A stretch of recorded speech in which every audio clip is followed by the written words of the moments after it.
Yeah, I probably need to come down off the last one.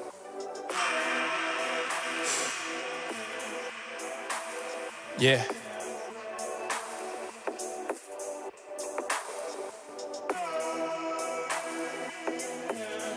All right. Yeah. Never have I ever needed a thing than to be set apart, seated with kings. Patience, it strengthens eagles and wings. You're Alpha and Omega, but I need you in between. I need gods and need God. This whole walk been spent trying to defeat odds. I need my feet washed. Weight heavy, I've been carrying the gospel. Dry bones, I've been burying these fossils. Man, you crazy, you married to a monster. I lean on it, but it's scary how you're mindful.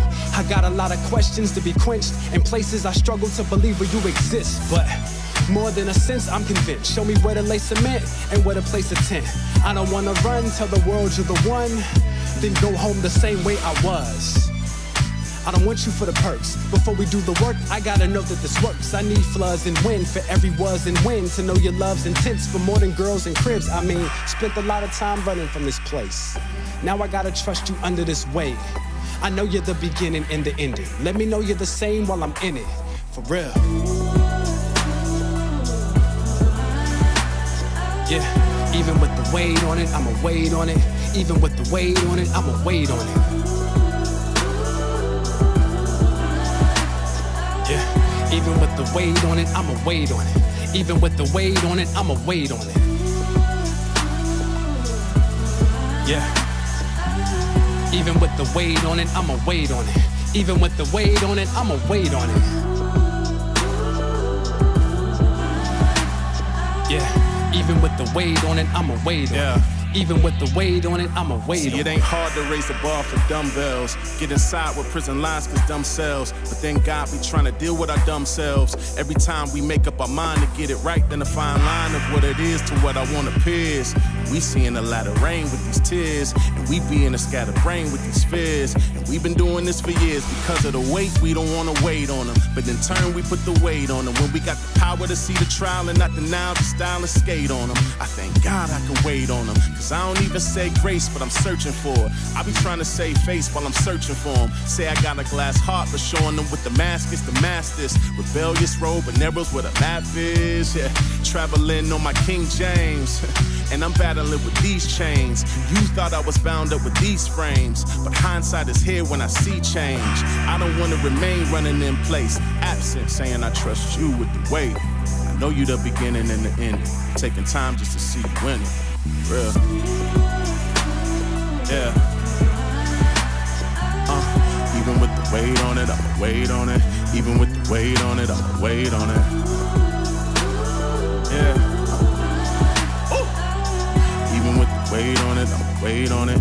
Even with the weight on it, I'ma wait on it.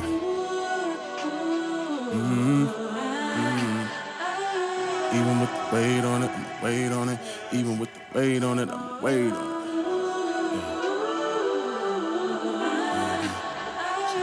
Even with the weight on it, I'ma wait on it. Trust you.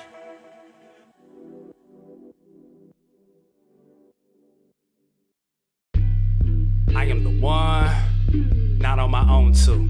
They say get up and grind. I say don't let them own you. They say to speak is existence. The Lord say to seek with intention. The Lord say to lease of the big fish. They say blink and you missed it. I fell in love with the slow grind. I fell in love with the road signs. I love it when it ain't no shine. In my own lane since 09. With the Dre and them, I hate it when they only came for the main event. Here for the long haul, they came and went. Say I'm late with it, man, I late with it. It's gonna be what the Lord say it is. Don't care about image, I'm made in his. My pain is skin, my brain is insane. I'ma say again, I am great in him. What I gain is this. It's a grain to you, but could change the tip. It's lame to you, but it's a major shift. What I came to do is rename exists. I am the one.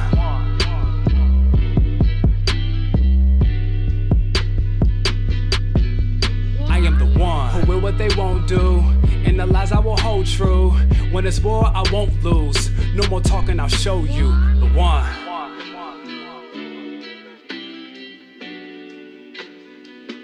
Yeah, I am the one.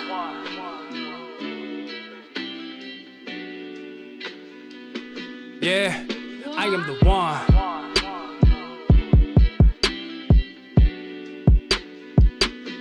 Yeah, I am the one.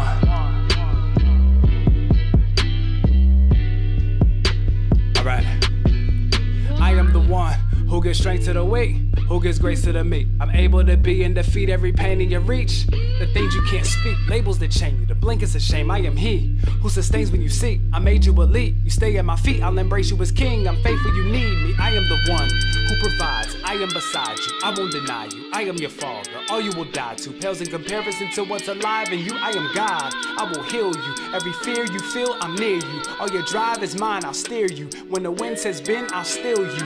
The one and the only, the whole piece and your whole piece. When you sow, man, you gon' reap. It is so, I'm in close reach for you go. Man, you don't see all your hope, man, that's on me. When they point, man, you won't bleed. All I want is for you to know me, the one.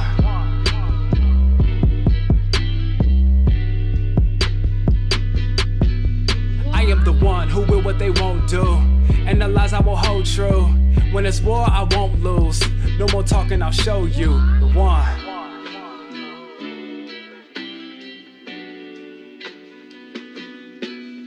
I am the one.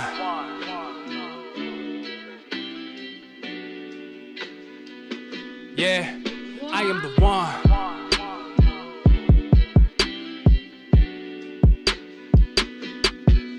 I am the one who will what they won't do, and the lies I will hold true. When it's war, I won't lose. No more talking, I'll show you the one.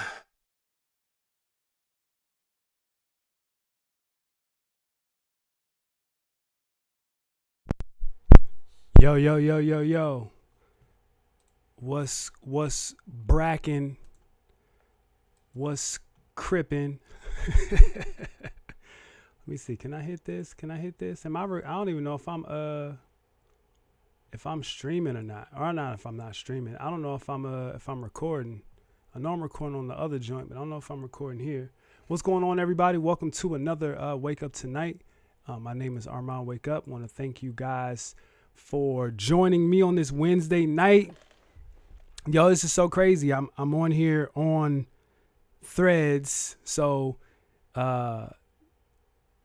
Instagram launched what many people are calling its Twitter killer, right? So it's something called Threads, and basically it's Twitter on Instagram. And just like out the gate, my initial thoughts or feelings or review is that it's a little clunky out the gate. It's a little clunky.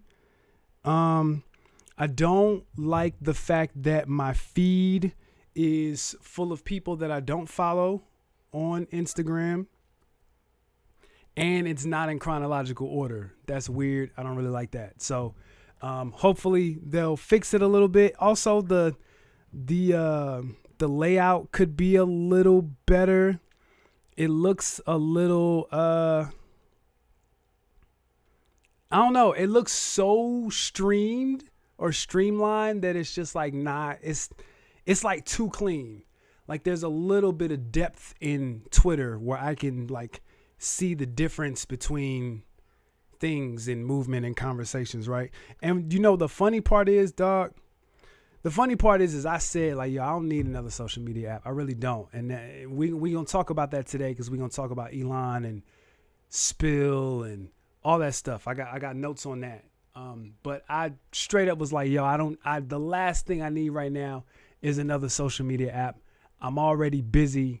But I like Instagram. I know that's not really like a popular opinion, but Instagram is my favorite social media app. It's the app where I get the most engagement.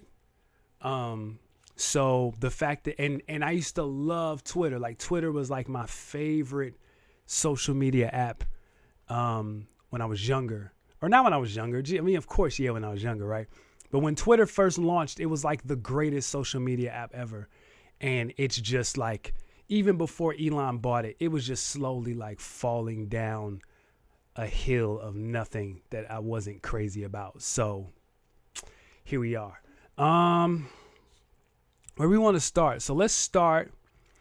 We got a question of the week.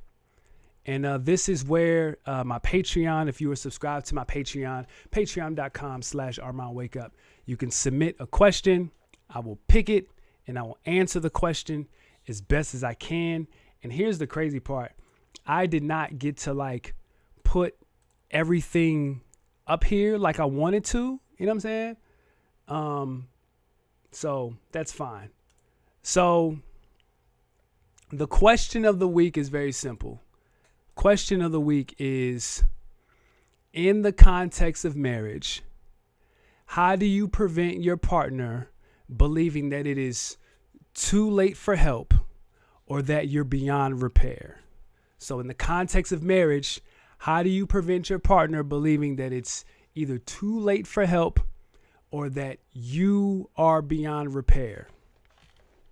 And I thought about that. That's a great question. And maybe I'm just in my mental health bag because we recently did the More Life Kickback. So shout out to my man Yavis, shout out my man Taylor, shout out my man Dez. That was really, really dope. We got to do another one of those soon, and we will. But we got asked some really good questions regarding like holistic mental health. So by holistic, I mean physical, mental, emotional, spiritual, right? And so this is like, so I'm already in this bag, so it's kind of easy for me to get into this, right? So I think the first thing, there's two things that help tremendously, because first, let me say, there's no way to not gauge. What's the word I'm looking for? Like everybody has a limit, right? Everybody has a limit. Everybody's going to be, everybody has a limit. Everybody has a limit to what they're willing to accept or deal with. And that just is what it is. But I think you have a limit, right? But I think what's most important is, the first thing is to get professional help, right? First thing is professional help. So I recommend that you go to therapy even when everything is fine. Don't wait to go to therapy when you are in a state of crisis, when one of those aspects of your health is awry. It's not to say that you shouldn't. It's just that shouldn't be the only time that you seek professional help. Therapy provides language to issues, and in turn, that language creates clarity. And to take it a step further, like a good therapist will help you develop self-awareness, and it'll also help you develop humility. Now, I believe if you are a believer, then I believe that the Holy Spirit will help with that stuff even more. It will aid. And in some instances, it can trump professional help. But because we believe that God is all knowing, all powerful, all that stuff, right? But you should do both. There should be no circumstances where it's a either or. It's a, do I pray or do I go to therapy? Like, you should probably do both. And if you're in a place where you can't do one, do the other. You know what I'm saying? And I believe that doing one will lead you to do the other. You know what I'm saying? They work in tandem.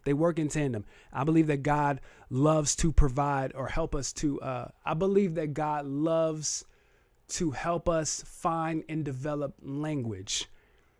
You know what I'm saying? I believe that there's a reason that language is language. You know what I'm saying?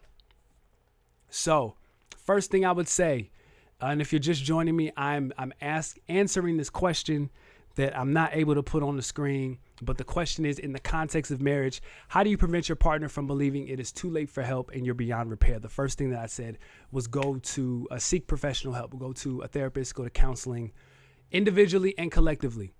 I think the second thing that you need to do that's very important is constant check-ins, yo. Constant check-ins. My wife and I talk all the time. We talk so much, sometimes I don't want to talk. But it's often, how am I doing? Where am I at?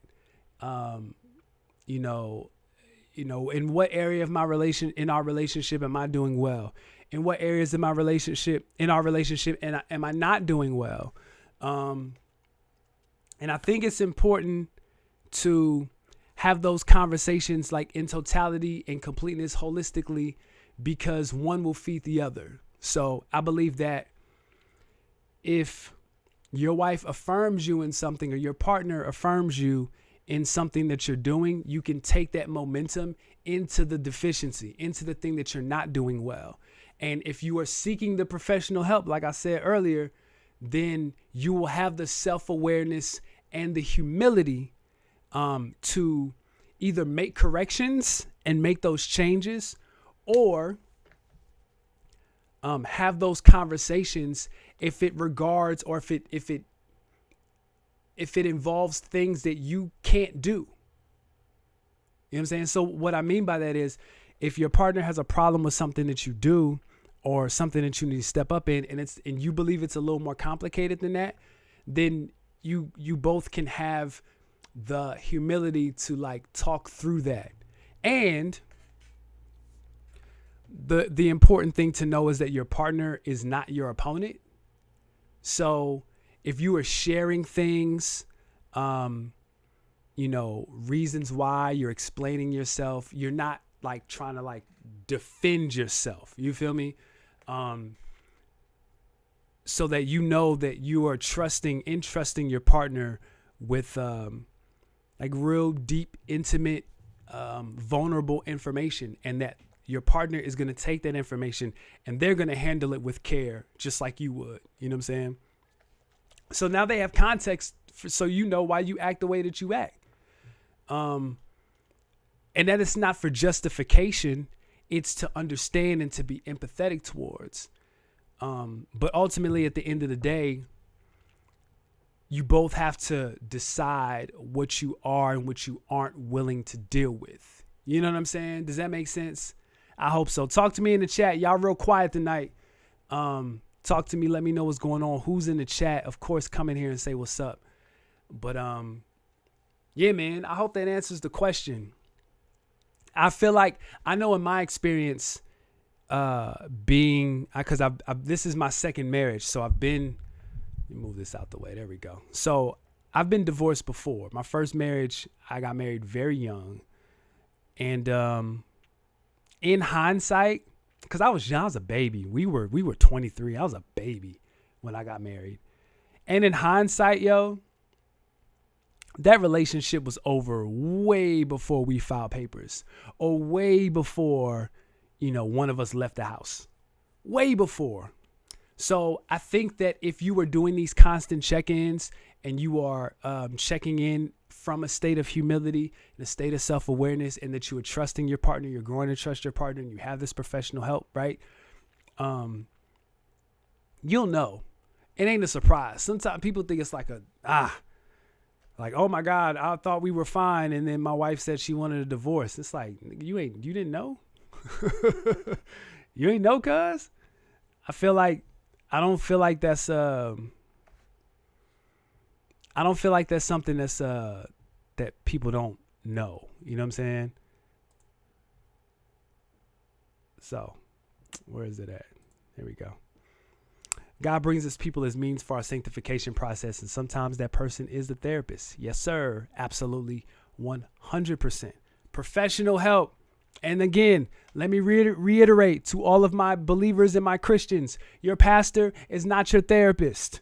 Your pastor is not a therapist unless he is clinically trained and clinically licensed as a therapist, as a psychologist, as a counselor. He is not a therapist. He is not any of those things because he was called. You gotta get the information and the language and the understanding and the know-how. You can't just Holy Spirit your way through that one, big dog, because that's how you mess people up. I just want to be clear on that. Man, all right. We got a lot to get to, man. I've been wanting to get into a bunch of different bags here, and I'm still going to try and fit all this within an hour, and there's a lot to get to. And there's even some stuff that I did not get to just like add in because it's just been like mad crazy. So I want to get into a wrestling bag real quick. I'm going to tell y'all where we're going. I want to get into my wrestling bag real quick. Then I want to get into Spill and Threads and all this social media stuff. And then I want to end talking about Coi Leray and outdated metrics for success. Y'all know I love that stuff. Outdated metrics for success. If y'all have any questions for me, any context, please feel free to throw it in the comments. Be sure, if you are here, like this live. That would be great. I would appreciate it. Okay, so wrestling, real quick. Number one, Money in the Bank was last weekend. I was able to watch it. I did not get to watch it live. I was out running around looking at houses with my family. That day was crazy. Doc and I were working on music all morning. I dropped him off at the airport, and then I went straight to go look at, like, how many houses did we look at? 3. So by the time I got home, it was like main event time, and I had to go back and watch the rest of it. But I liked Money in the Bank. I liked Money in the Bank. It was good. Here's because SummerSlam is next. SummerSlam is in a month, actually a month from today. And I'm excited because I'll be there. I'm going to SummerSlam. Like, I'm super hyped. And I'm going with my dad, which is like 10 times better. So I've seen some people complain about like storylines being predictable when it comes to WWE, but like, honestly, dog, like, good storytelling should largely be predictable. I think what happens is like, indie wrestling is so prevalent on the internet. Why did I say prevalent like that? Prevalent? Why did I say it like that? Indie wrestling is so prevalent on the internet that the things that they rely on to, like, get a pop, which means like get a reaction, is like heel turns and like 720 splashes off the top of the cage and bleeding and all this stuff. But it's like, no, just tell a story, right? Just tell a good story. You should use those things sparingly. They should be like additives, but it shouldn't be the whole. Like, you can't eat a plate of salt. That's what the internet wrestling community wants you to do. They want you to eat a plate of salt. I add salt to what I'm actually cooking, right? Miss me with that. So with Money in the Bank, we had the Bloodline Civil Wars. We had, the Usos, Jay and Jimmy against Roman Reigns and Solo. And I kept telling y'all that Cody wasn't the guy. I told y'all that. Cody's not the guy to dethrone Roman. Y'all get on this whole thing. No, that's not how WWE works. No, you can't just come in here and immediately go to the top. It's not how it works. It's not how it works. You got to start down and work your way up. So Cody's having matches with Dominic Mysterio, and I'll talk about him in a second. This whole story has been about Jey Uso and manipulation and gaslighting and oh my God, the story is so great that they're telling, and you can tell that it's starting to wrap up. And I wholeheartedly believe that it's going to end with Jey beating Roman.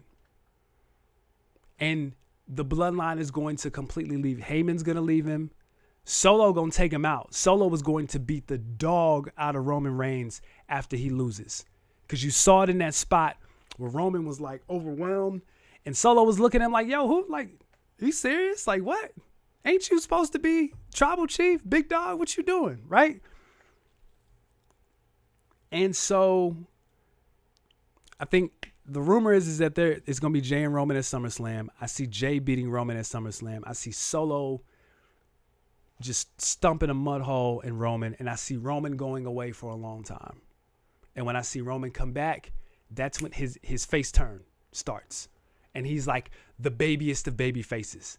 Now he's Hulk Hogan. Now he's John Cena, because he's like the baddest of the bad guys. He is Franklin Saint season 6. He is going crazy trying to get Teddy to give him his money. Right? But Jay's the guy. The story is so good. The title is now secondary. The world heavyweight title is secondary. Well, how did this story didn't need the title? Yes, it does, because that's what Roman like puts his pride. He is the tribal chief because he has the title. He has all the titles, right? So the minute he loses, if he was to lose that at Mania, there would be a chink in his armor, but that's not how the chink in his armor was supposed to show up. It was supposed to show up from Jey Uso, and it has, right? So now if you want to have Cody beat Jey at the Rumble or Survivor Series, because Jey don't need the belt for a long time. Like, Jey's a made man. So if you want to not hot shot the title, but if you wanted to go from Jey to Cody at the Rumble, cool. That's okay. And then you can do Roman Cody at Mania with Cody as the champion, and you can have Cody beat Roman. Something like that. I don't know. Next thing. I'm going to just run through this real quick. LA Knight did not win the briefcase. I'm going to just say this off rip. I don't like LA Knight. Not a fan. He's a white guy with a beard and a catchphrase. I'm not impressed. He doesn't win the briefcase because it's like, yo, who does he cash in on? Roman?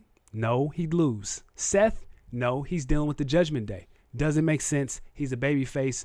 Roman is in a storyline. Seth is a face. Doesn't work. I'm not a fan. I could see him beating Theory for the U.S. title at SummerSlam, but even then, like, he's all right. I'm not impressed. Okay, moving on. Judgment Day, who did win the briefcase? Damien Priest. I love it. That was my pick. You can go back in my tweets from like 3 weeks ago. Damien Priest was always the guy. When he had the match with Bad Bunny at Backlash, that's when I knew he was going to be the guy. That just says that the brass backstage, like, they trust him. So, Dan, let me pull up this tweet that somebody sent me. Who? Oh, okay. I was like, who is this? Okay. We gonna talk. My phone is blowing up. We gonna talk about Threads in just a second. So what I really liked, here's the thing. Judgment Day has been a mainstay on Raw and SmackDown for the better part of a year, which I really appreciate, which, like, now you should, like, reward them. I hope that with the bloodline, now WWE, like, has a premier storyline that they tell for a long time.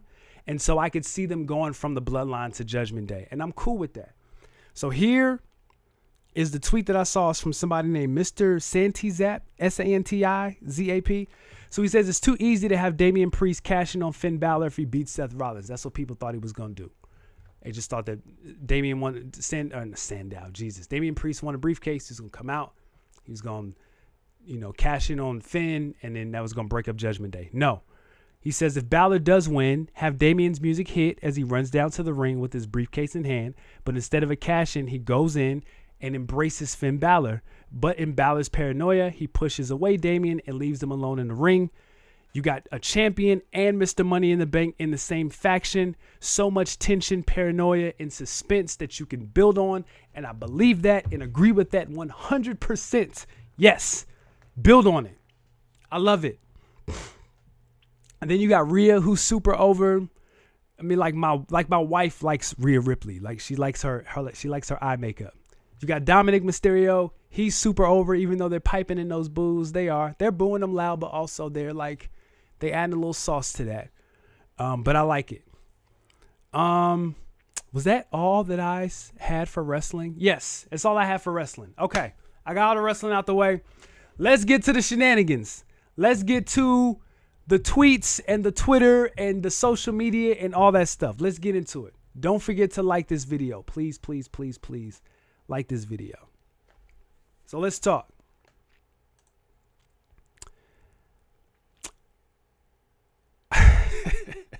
Yo, this tweet was so funny to me when I saw it.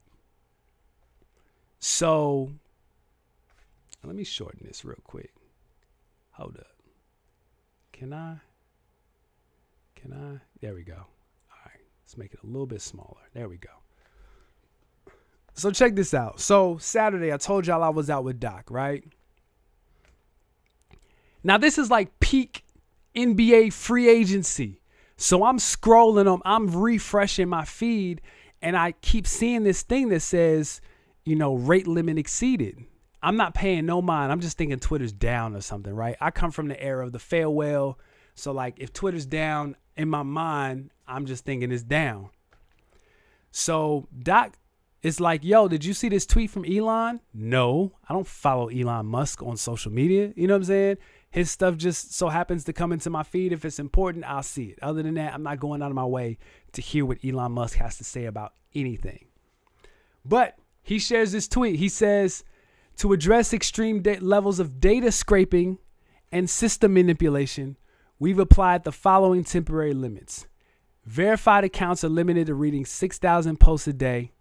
Unverified accounts to 600 posts a day. New unverified accounts to 300 a day.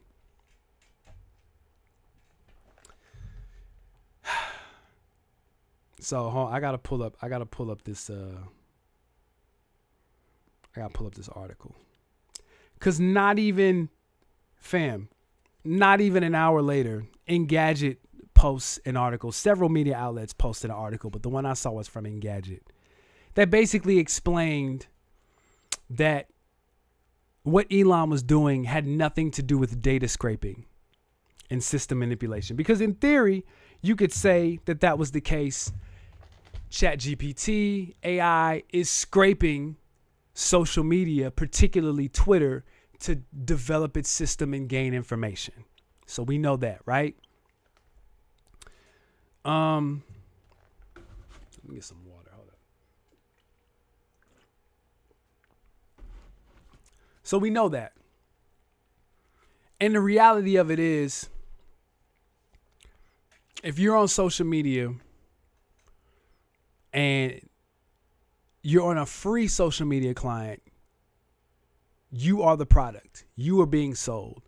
Your data is being sold. Your information is being sold, stolen, all of that stuff. Like, it's just the reality of it. And I'm going to talk about that in a second. But basically, so Engadget, let me pull this up. So Engadget, if you can see that, Twitter has reportedly refused to pay its Google Cloud contract. So essentially, let's see. So more platform instability could be in Twitter's near future. In 2018, Twitter signed a $1 billion contract with Google to host some of its services on the company's Google Cloud servers. Platformer reports that Twitter recently refused to pay the search giant ahead of the contract's June 30th renewal date. Twitter is reportedly rushing to move as many services off of Google's infrastructure before the contract expires, but the effort is running behind schedule, putting some tools, including Smite, a program the company acquired in 2018 to bolster its moderation capabilities, in danger of going offline. If Twitter can't migrate the system to its own servers before the end of the month, platformers suggest a shutdown would greatly impact the company's ability to combat spam and child sexual abuse material. Before Saturday, Smite had already been showing signs of strain following Elon's deep cuts into Twitter's workforce, blah, blah, blah, blah, blah, blah, blah, la, la, la, la, la. Read that article. It's on Engadget. So he's talking like, oh, it's data scraping and system manipulation. But Engadget says, nah, fam, you didn't pay your bill.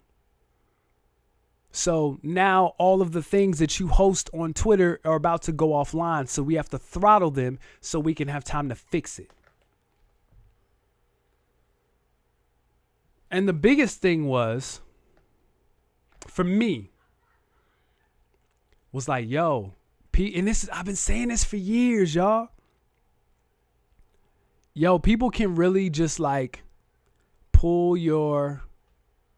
they can do whatever they want with their platform. If I own it, right? I can buy a shoe and I can paint on it if I want to, because it's my shoe. Oh, why you buying that Jordan? Its resale is $800 and this, that, and third. And now I want to paint it. It's a black shoe and I want it green. What you gonna do about it? It's my shoe. In the same way, Elon says, hey, I own this. This is mine. So I'm going to do whatever I want to it. I don't care if y'all like it. He didn't put up a poll. He didn't say, hey, y'all, what y'all think? I got this new song for y'all. I got this new dance for y'all. What y'all think? He didn't say that. He said, he didn't even say anything. He just did it. Yo, throttling. The fact that he throttled the paid accounts was nuts. Like, dang, like people are paying you $11.99 and they can't even scroll on your app. Here's why. Here's a few reasons why the throttling was crazy. First of all, you tried to like posture and position yourself as a moral authority, that you made a decision out of morality and good nature, because Elon was tweeting, you guys don't need to be on your phones anyway. My guy, the whole point of a social media app is to keep its people on it for as long as possible. Do you know why the For You page exists on Twitter and on TikTok? Do you know why you get recommended posts from people that you don't follow?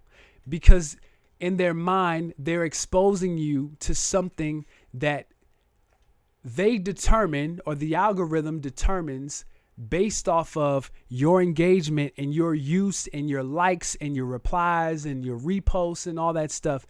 They take that information and say, I bet this person will like this.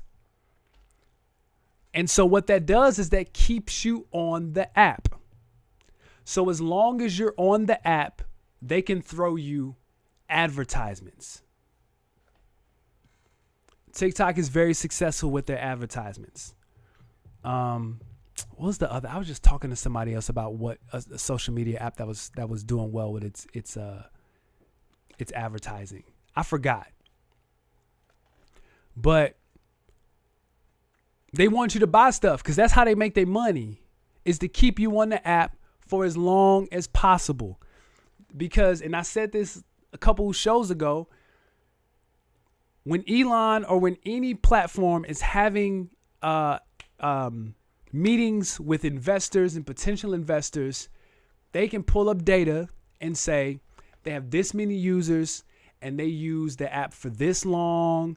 And like, look, I just watched that movie Missing with Storm Reed and Nia Long. I just watched that the other night. The movie was good until the end. The end was trash.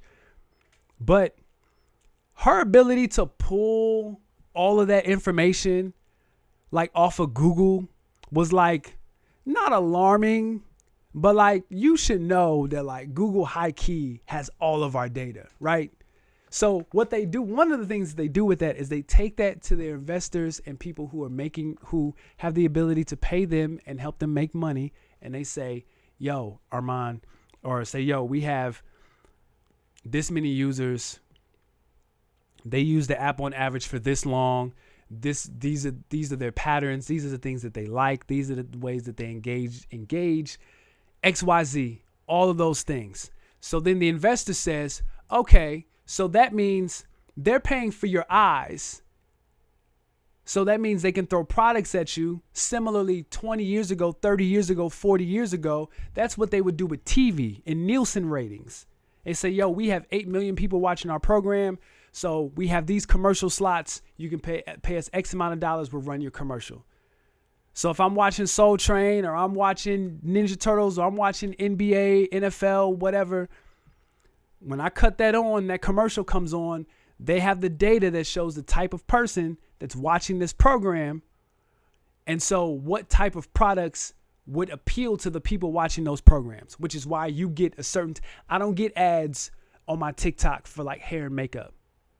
My daughter does, because that's what she looks at on her social media. She looks at beauty products because that's what she's into. I don't care about beauty products. So they're not catering to me. I'm not their target audience. But like rapidy rap hip hop stuff or tech stuff or fashion stuff, that stuff doesn't show up on my daughter's feed. It shows up on my feed because that's what I'm into. You know what I'm saying? So I hope that makes sense. So the problem, to that point, Elon can't show up and be the morality police because the thing that you're being moral about, limiting people, y'all need to be on here, no way, y'all need to go outside, hang out with your families, is the complete antithesis to the business structure of your platform. How else are you going to make money off of Twitter if people aren't on it? I know you're not trying to make money off of blue checks and just relying on a subscription service. That is a stream of revenue, but that's not the like you make more money off of advertising and investors and investments. There we go. So in turn, people begin to migrate off the app. And there's a bunch of like, there's a bunch of apps like waiting in the wings, right? So Mastodon. That's why Threads has picked up, and I would love to know what you guys think of Threads. Leave a comment and let me know. I'm going to take this off. Leave a comment right now. Let me know if you sign up for anything new this weekend. So did you sign up for Spill, Mastodon? I can't think of like this other one that Hector told me about that he signed up for. I saw a couple people sign up for that. Or did you sign up for Threads? You sign up for Instagrams? Because they rushed theirs out. And we talked about that on Clock Radio Speakers. Doc was like, hey, if they're smart, they're gonna push that. They're gonna expedite pushing out their app. Because they've been working on this Twitter killer for a while now. And it just launched right before I went live. So okay. So the one that stood out the most, or the one that really got a lot of attention, was an app called Spill. And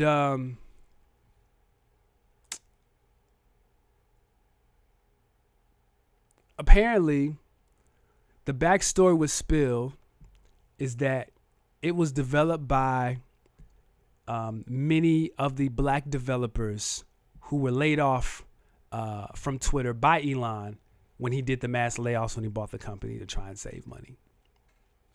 So they all came together. They came up with Spill. Okay, so let's see what y'all. So I feel like it's a few things with me, and then I'm gonna go to the comments and like, please give me y'all's feedback. So you told me what you signed up for. Tell me what your experience is like on these new apps. Tell me what it's like. I would love to know, and I'm gonna put them up. We'll put them up over here in the comments, right? So we can talk about them, because I didn't sign up for Spill, and I'm gonna tell you why. I feel like I've seen this movie before. I just saw this movie last year with Clubhouse, or 2 years ago. Was that 2 years ago? Or was that last year? I don't remember. But like,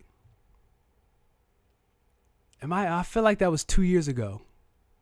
I feel like it was 2 years ago, because that was like peak quarantine when Clubhouse popped.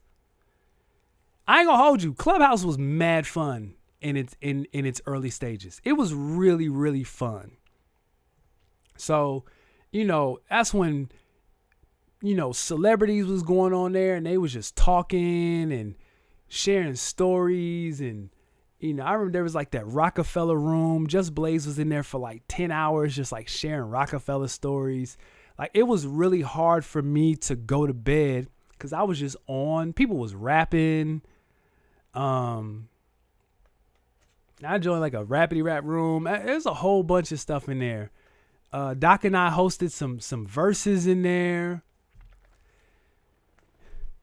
But you had to like build your audience, right? It's like start from scratch. And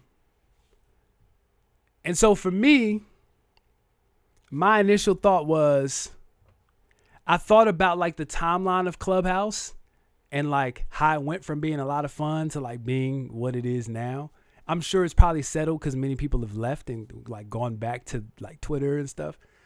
But some people have stayed there and been really successful. It's kind of what happens when like the dust clears. You're kind of able to like niche down, and you're not, fighting the noise. You're not a rock in the grand, or you're not a pebble in the Grand Canyon of Twitter or Instagram. Excuse me. So, but I was like, man, people got on Clubhouse and they was just doing the most. I think also, to be fair, I think again it was because of quarantine and people were going crazy. There's like the moan rooms. Like, folks was in there at 3:00 in the morning, like simulating sex. And like offering cash prizes, like the winner, like the best moan gets $500. Like just two people in there arguing, fighting, lying, like clout chasing, because these celebrities and people were in the room. Then you would have, people just in there just trying to like position themselves and posture themselves and pretend. That's why I can't move to LA. That's why I can't do Atlanta either. Sorry, Jada. Can't do Atlanta. Can't do LA. Because so many people, and I'm not saying everybody, but so many people are just name dropping and like, Jesus, bro, word, just the most. So let's talk. I want to hear before I get into my bag what y'all think. So, all right, so you sign up for Blue. What's Blue Sky? Is that the other one? How is Blue Sky? I feel like all the white people that couldn't get invites to Spill sign up for Blue Sky. And I'm not saying that in a racist way, like it's on some, I'm not saying that at all, like conservative rumble kick, and we're gonna talk about that in a second because all this correlates. But the people that I saw sign up for Blue Sky were not people who signed up for Spill. But I would love to know how Blue Sky is. I really want to know. Okay, so Shane was on Threads and Spill. Okay. Courtney downloaded Spill, haven't signed up yet because you needed a invite code, right? That's how Clubhouse was. So Shane says Spill is okay. Why is it okay? I would love to know. Why is it okay? Because in turn, what did Jana say? Jana says, come on. All right. Thank you. Here we go. So Jana says, very much a slow adopter, so we will see. Threads has a more utility creative wise. I did see that. I did like the layout of Threads. Threads looks really good. Gives Patreon, Slack, Discord vibes. Okay. I guess it may just be one of those things where I have to like, see for myself. Because when I see, it just looks like you just put your tweet over like a meme or a picture. Can you like put your own stuff up there? Can I like, if I got a freestyle or a clip or something, can I share that to Spill? Or is it like only text? How does that work? All right, so Wolves Den says, Blue Sky's hella white. It's nice, but it feels like the community is thriving off spite for Twitter and Instagram more than anything. Yo, but that's what happens, right? Kevin Samuels was able to exist out of spite from the feminist movement, where a certain demographic of men felt like they weren't being heard and represented. So like the complete antithesis of that shows up and thrives. It's why so many people go to Rumble and Kick, because Twitch, apparently be on trash. YouTube be on trash, right? So that's not necessarily a bad thing. You can find community and niche down on one of these spaces that isn't like the main thing.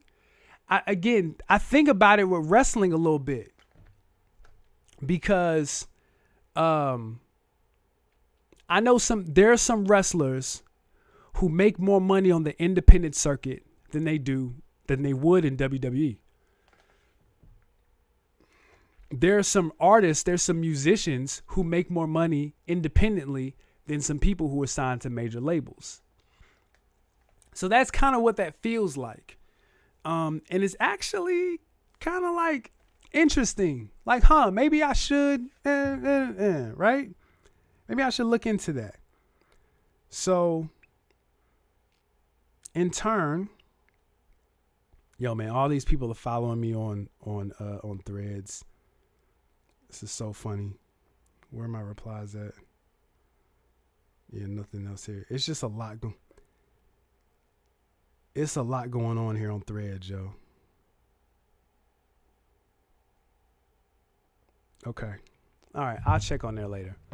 Because for me, the reason why I immediately signed up for Threads is because Instagram is like my favorite social media app. I actually get the most engagement on Instagram than anywhere else. It used to be Twitter. The For You page is completely just like destroyed my engagement on Instagram. And I don't really get any engagement on Facebook. And I don't really get any engagement on TikTok. So Instagram is kind of where I lean in, and then YouTube, I get some engagement here, right? So, what was I going to say? I think the difference though, and I think this is why this is a good time for some of these apps to come out and gain some traction, is because the reason why people came back to Clubhouse is because Clubhouse developed Spaces, which was Clubhouse's bread and butter. Twitter developed, and what people said was, well, I've already got this following here. I'm already familiar with this space. And then they have the thing that I was using on the other app. So let me just go back to where I was, where I'm familiar at, and I'm going to just use that, right? And I think the difference is now is that Elon is just not innovating. Like Twitter is just getting worse and worse. And so the difference between Clubhouse then and Clubhouse now is that some of these apps are going to flourish because Twitter's not innovating and not doing cool things to combat the new apps that are coming up, or the new platforms that are coming. So I won't be surprised if Spill is successful in 6 months. I won't be surprised if Blue Sky is successful in Mastodon. And, you know, the thing about Threads is like Android. Google will make some stuff and it'll be fire, and they just won't develop it and stick with it. And they'll just go on to the next thing. So I don't know how long, and that's the thing about Meta, is that Meta doesn't do a good job of at anything. They have a bunch of, what does Meta do that's great? Right? Like Reels was kind of clunky when they was paying people. That was clunky. And they have Marketplace, that's kind of clunky. And they have dating, that's kind of clunky. Like they just have stuff that's there, but it's not done really, really well. You know what I'm saying? So the users, so it's unrealistic. Okay, I'll say this. It's unrealistic for me to tell y'all get off social media, because that's just not going to happen. I just think social media is just going to continue to evolve. And I always wondered what was going to be the next iteration of Twitter, because Twitter was so successful, because it was so unique. And it's just going to die by the fire of its creator, because its creator just doesn't understand its user base, doesn't understand people. So I always say, like, yo, connect with your people. So everybody who's here and who follows me and who fools with me, I always say, sign up for my email list, sign up for my Patreon, find a way to connect with me outside of this system. Because in the event that this system goes down, and it will go down, you want to be able to connect with the people that you rock with. Right? But I think what happens is, I want to look at an example of like the other side of that, because this is actually something that I've been dealing with. So what I've been trying to do is I'm trying to figure out a balance. I've been leaning into my Patreon and leaning into my email list and leaning less on social media and leaning more into YouTube and leaning less on social media. As a result, if I'm honest, I've seen a plateau in my growth. So I feel like everybody who follows me and who rocks with me, they are already connected to me outside of the ecosystem of social media. Most people. I would say a nice percentage of the people who follow me, most of them are at least signed up to the email list, right? So what happens is I want to give y'all an example. Where is this at? Battle rap. The URL, Ultimate Rap League. So Murder Mook, Loaded Lux, Sue Surf, Charlie Clips, Hitman Holla, Jazz the Rapper, right? Geechee Gotti, Hollow the Don.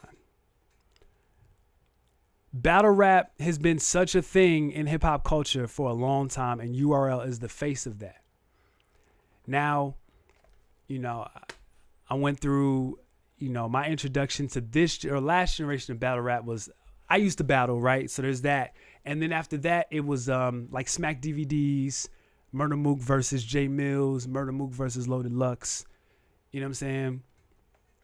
And then I was introduced to like the next iteration, also like Grind Time, WRC, Marv One, Quest McCody, Ilmac and Thesaurus, like, right? So real just nerdy rapper stuff, right?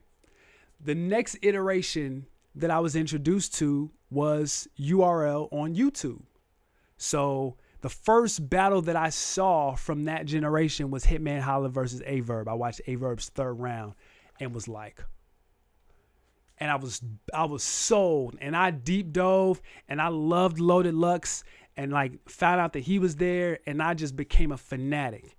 And they leveraged YouTube to build their company, right? So they had the events and all that stuff, and they were able to throw events and successfully throw events because of what they were offering on YouTube. They leveraged the platform, right? So what ended up happening was, like right before quarantine, right during quarantine, maybe right before, they launched an app. So now they're putting all of their battles behind a paywall. And now they don't put any of their battles on YouTube. The reason that they'll say is because YouTube does not pay them for their battles due to the advertising or the rules of YouTube, right? And basically because of the language and the content of battle rap, they don't share advertising revenue. But you got 2 million people subscribed to your. In the event that they do, they'll throw a bone. They'll throw one little battle like a year on there, and it hits 1 million views immediately, right? But what happens now is you have more battlers complaining that they're not able to grow on the URL platform because all of their battles are behind a paywall. Now, don't get me wrong. URL is caking off of this app. They are making a lot of money. So there is very little incentive for them to go back to YouTube because in their mind, we're a business. We're trying to make some money. However, if you were to leverage the free platform and you say, because they have all of these battles on their app that are 3 years old and collecting dust that people are not watching. And to take it a step further, URL is not leveraging those battles to sell the app. So you have a great battle like the Saga versus B Dot. An excellent battle. Throw that up there for free. It makes the Saga a star. It makes B Dot a star, even though B Dot's not battling anymore. And then in turn, people are going to come to your app. But no, you just want to go paywall. And now you've got more and more of your roster because you're signing them to exclusive contracts. And just let me say, battle rap culture is just extremely toxic and messy. Of course it is. Look at the content of the battles and the things that they write, right? But if they would leverage what these platforms provide, which is an audience, then they can make more money. So what happens is we come from the culture where like your social media was like, boom, that was your flag. And now that's not the case anymore. You're able to leverage them to a Patreon or to a Discord or to a Slack or to a Threads or not Threads. No, you're not leveraging. Don't leverage people to another free platform. That's not how that works. So I would encourage people, if you are building something, build outside of that social media ecosystem and treat social media for what it is. When you hear people like myself complain about social media, it's me just complaining the fact that it's changing and it wasn't what it was anymore. It wasn't the thing that I fell in love with and wasted countless hours and days off of, right? And developed relationships and I was making money off social media for a while and growing my platform for music and for Clock Radio speakers and for model ministry and for, shows and events and all this stuff, right?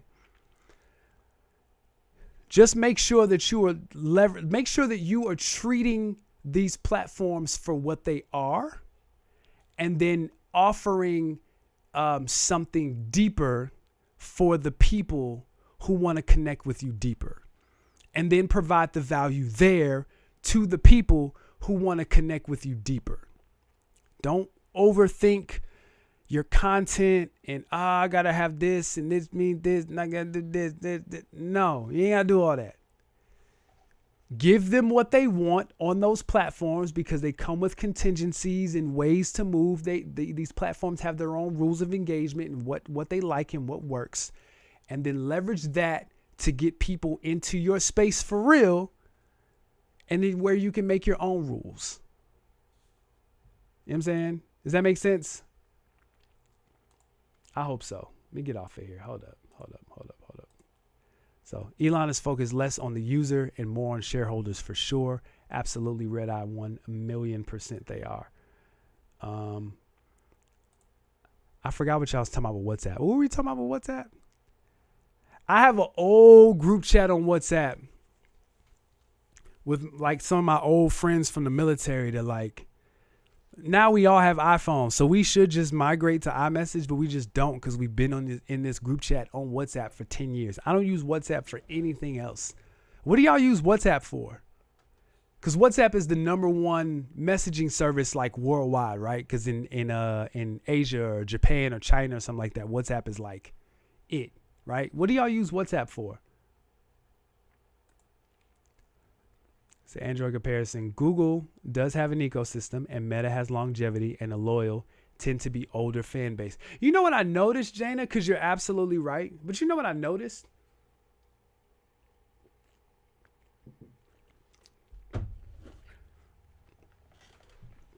There's definitely some younger people on Facebook. And when I see younger people on Facebook, I'll be like, yo, what are you doing here? What are you doing here? Why are you here? This is not for you. Go away. I'm just very curious to know why people are on Facebook. You're absolutely right. It's for older people. So, all right, let's get into this last bag and then we're going to get out of here. So, Coi Leray, about to catch another flight. Got about to make one bite. I didn't want to have a good night. Hey, I didn't want to have a good night. Hey, ought to be another vote. See, right? Coi Leray, Benzino's daughter, which is still nuts to me. Benzino's daughter put out her, I don't know if this is her second album, third album. It's called Coi. Only sold 10,000. I shouldn't say only, but it sold 10,000 albums first week. And immediately, flop. I see people killing her. I'm just like, yo, when are we going to, not we, because we do it all the time on this side. But when are people going to look at the ecosystem that is created, and more specifically, the math that factors into record sales, the math that was created by tech companies and not the music industry. So the tech companies were able to determine the value of a stream, right? Because Spotify and Apple Music and Tidal, those are applications. So the people who develop them and run them are tech people, not music people. At least the bare bones and the structure of it. You know what I'm saying? Then you put people in places of curation and all that who are music people. But at the end of the day, I feel like if more music people were involved, we'd be making more money off of our music. But we don't. So, you know what's funny? I'm old because I feel like these are things that like people should know, but they don't. But like, yo, it's 50 Cent's fault why people look at first week numbers. It's 50's fault. When 50 came out, 50 sold just under 1 million copies of Get Rich or Die Trying in the first week. 872,000 copies. That means domestically, because I don't know if that counts like worldwide sales. I don't know how that works. But that means 872,000 people got in their car, drove to a record store, a technology store, went to the mall, went to the new releases, picked out Get Rich or Die Trying, put it on the counter, and paid for it with $20. Myself included. I got the first week with the DVD on it.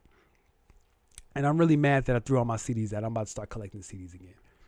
I'm really mad. I'm really upset that I threw all my CDs out in Jesus' name. That really bothers me. Anyway.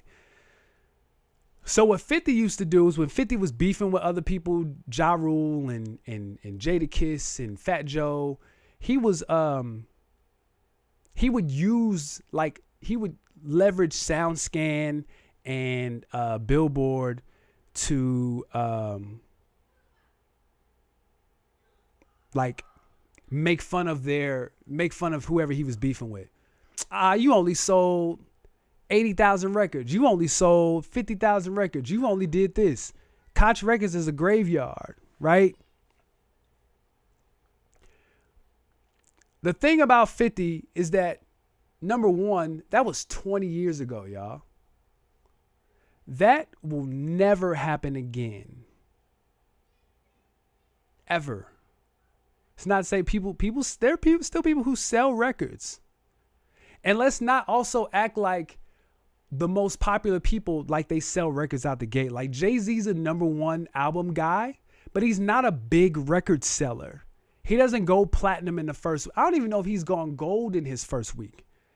Beyonce is incredibly popular. She's one of the biggest artists in the world. She is not a big album seller first week. Let me take that back. Some of it was high. Beyonce's a bad example. But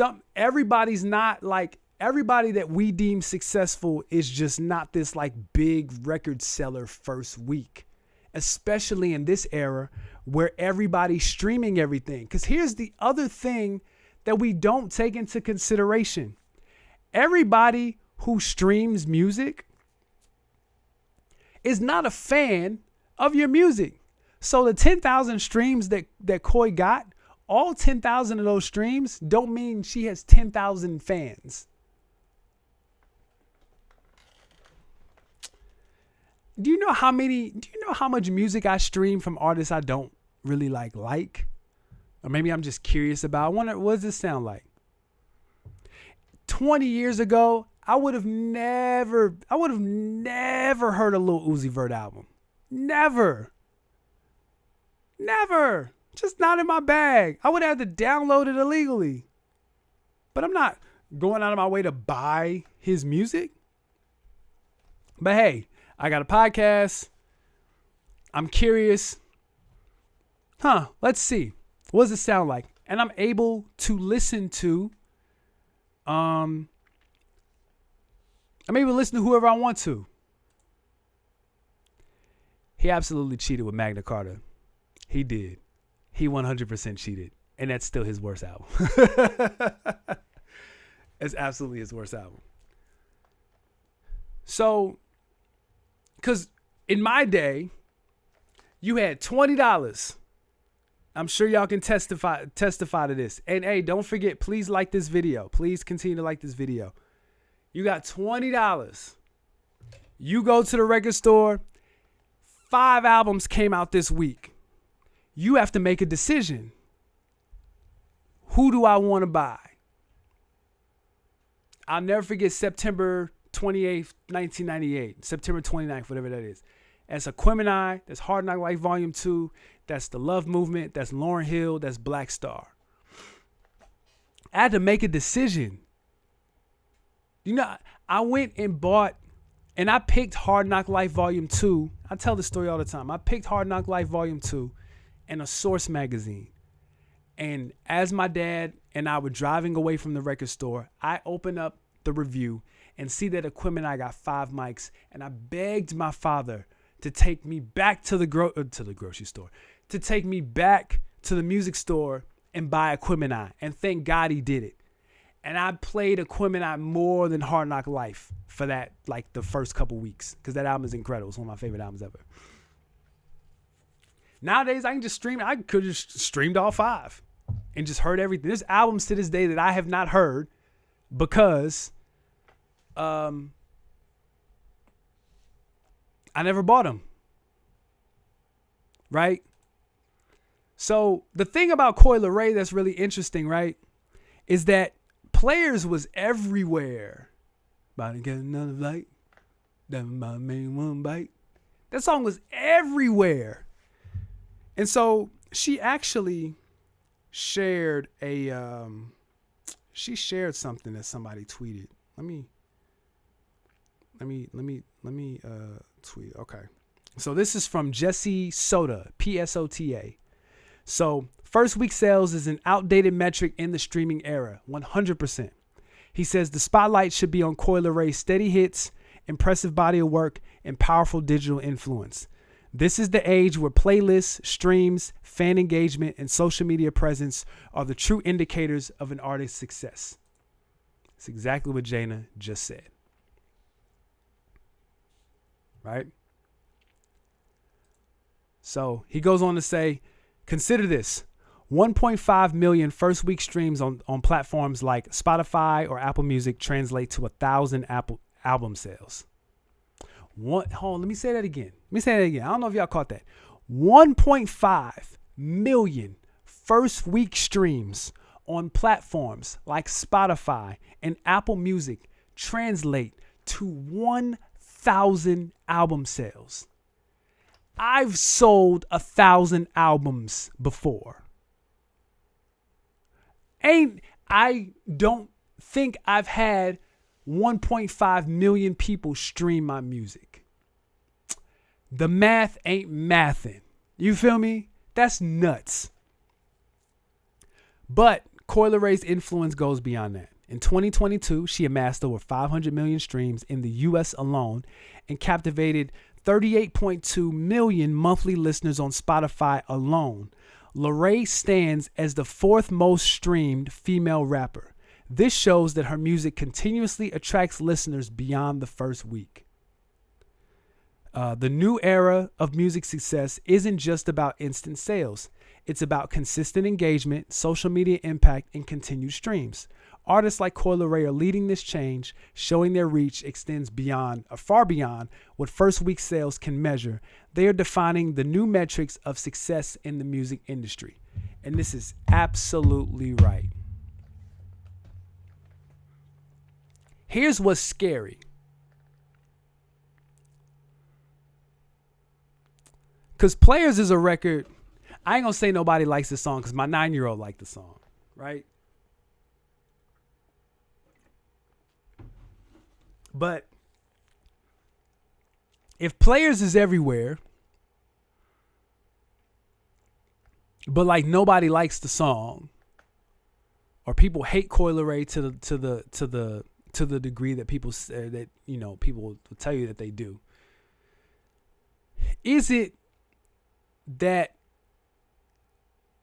Does that mean that going viral isn't a real measure of success? So what I mean by that is when a song goes viral, then you have people who use the song for their content and leverage the song's virality for their own platform. Right? Because you can look at a song, a song and you can see all of the reels, all the TikToks, everything that use that sound. So is it about like, yo, I really like this song.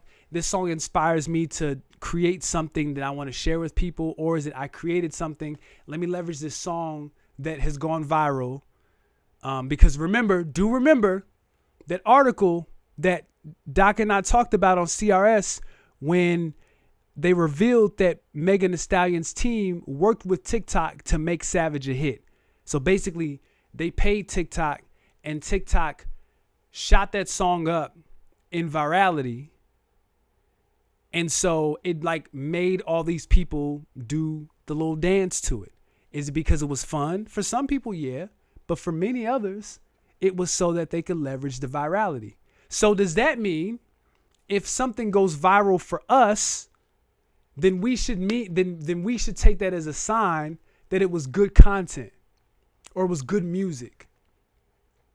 Or did people just see it and just leverage it because they saw other people using it? You know what I'm saying? Like, I hate anytime my stuff goes viral. I hate it because all these people come into my space that is so carefully curated and crafted that I absolutely love and enjoy and all that stuff, and like just project. And I hate it. Get away, go away. And I shouldn't be upset about that because ultimately there are people who saw what I did because it went viral and they decided to connect with the community because you see growth. But I also hate what comes with that. You know what I'm saying? So I don't know. What do y'all think of that? So Jana says, virality appears to be more like a tool. It's what folks use. It's what folks do with it that ultimately matters. It's definitely not a sign of value.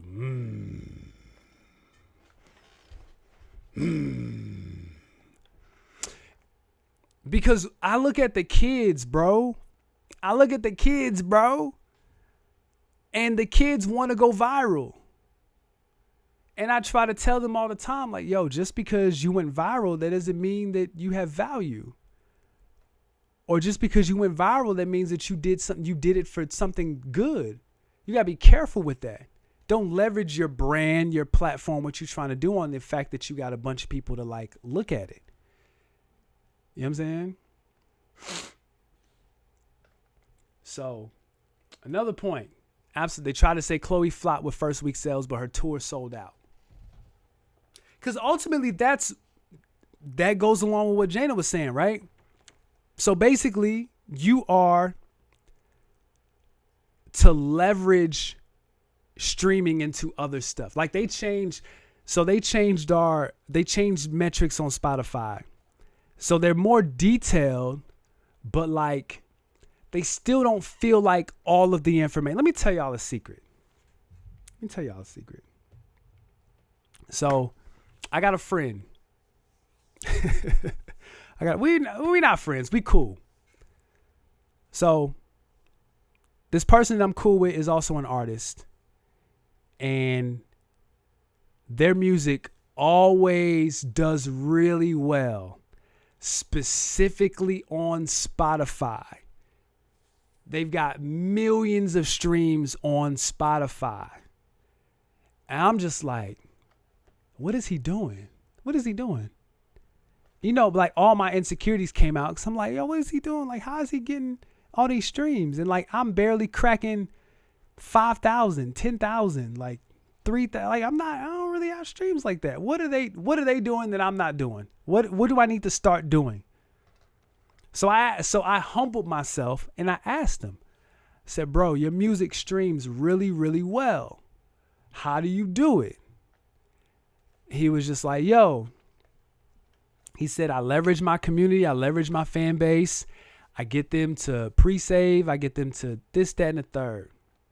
And I said, huh.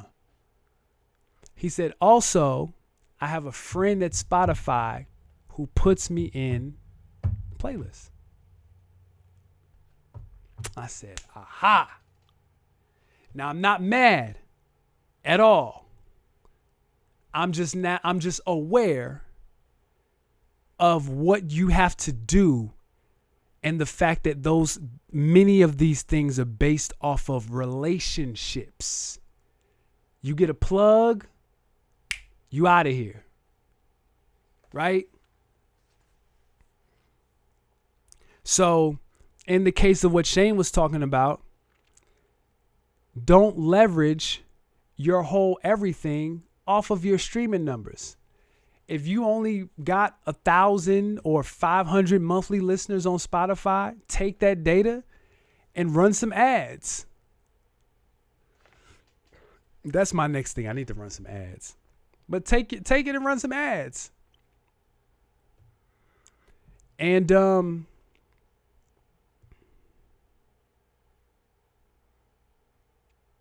yeah. Leverage that into something else that you're trying to sell. So in that case, in Chloe's case, it's ticket sales. For somebody else, it could be, t-shirts or hoodies. In somebody else's case, it could be, a Patreon or a Discord or, something else offline, something else that you're trying to build.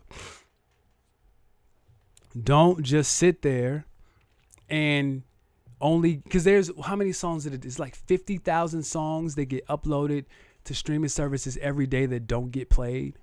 So if you got anybody listening to your music, like, bro, you got it. You're already a success. There's already 50,000 people on a daily basis who you are, who would kill to be in your shoes. You know what I'm saying? So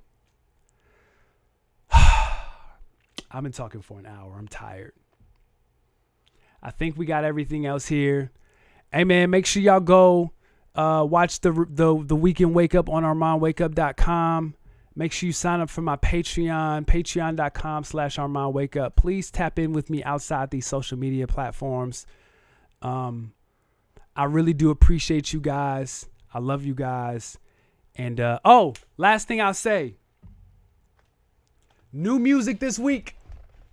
The Patreon will get it tomorrow. Taylor Gray, Tragic Hero, Armand Wake Up, produced by Wit. If you sign up to the Patreon, you'll have it first thing in the morning. If you do not sign up to the Patreon, you'll get it a little later. So, rock with your boy. Make sure you check out the Weekend Wake Up because that'll have all the information, all that stuff there. But yes, please go to ArmandWakeUp.com, sign up for my mailing list, sign up for the Patreon. I'm about to get out of here and go hang out with my family because they're waiting on me downstairs. And I appreciate you guys. Everybody have a good night.